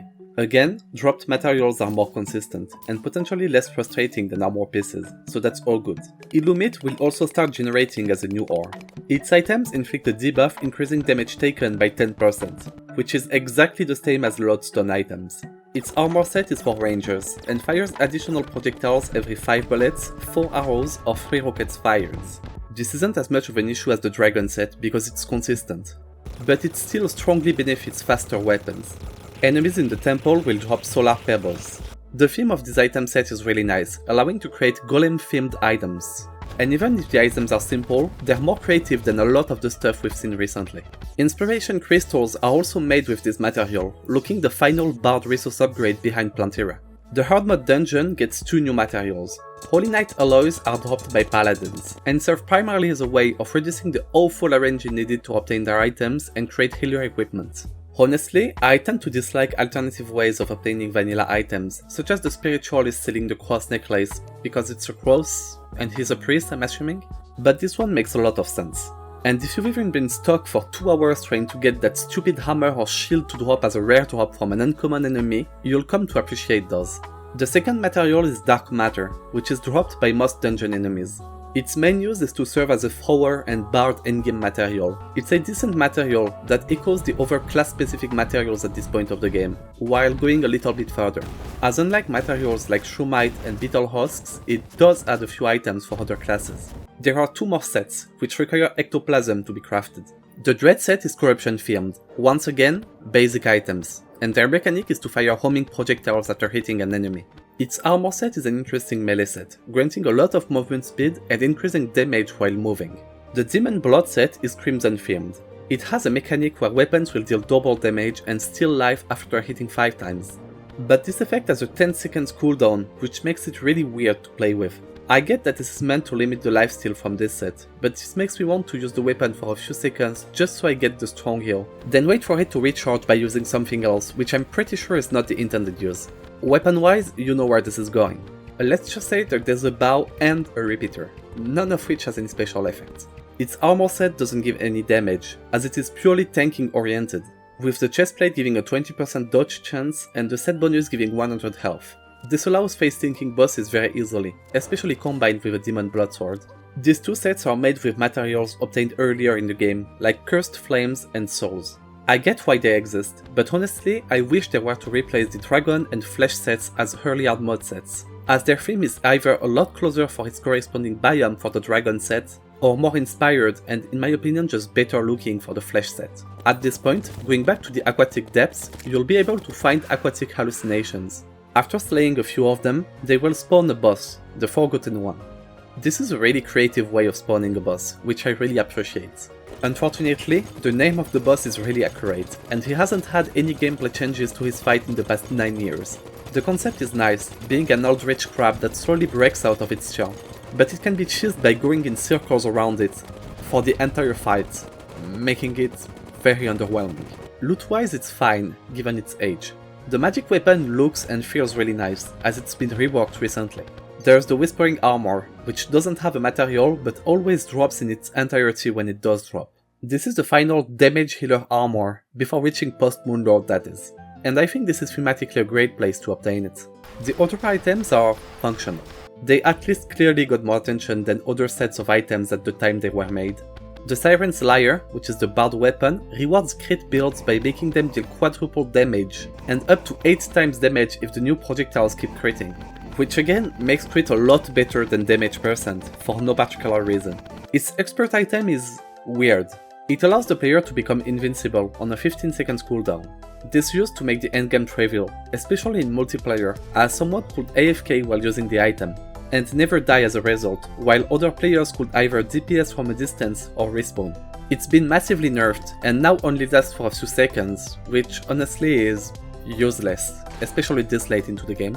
Even if the player could still move and attack while using it, I don't even know if the item will be used. Terrarium is another one of the very old Thorium materials. It is obtained by combining all the vanilla ores and ectoplasm at an ancient manipulator. This makes it an alternative to lunar pillar items for the endgame. The set has gone a long way since its tAPI appearance, and its effects hold up decently, despite not having been touched in almost 10 years. The armor set was remade more recently, and it's really cool.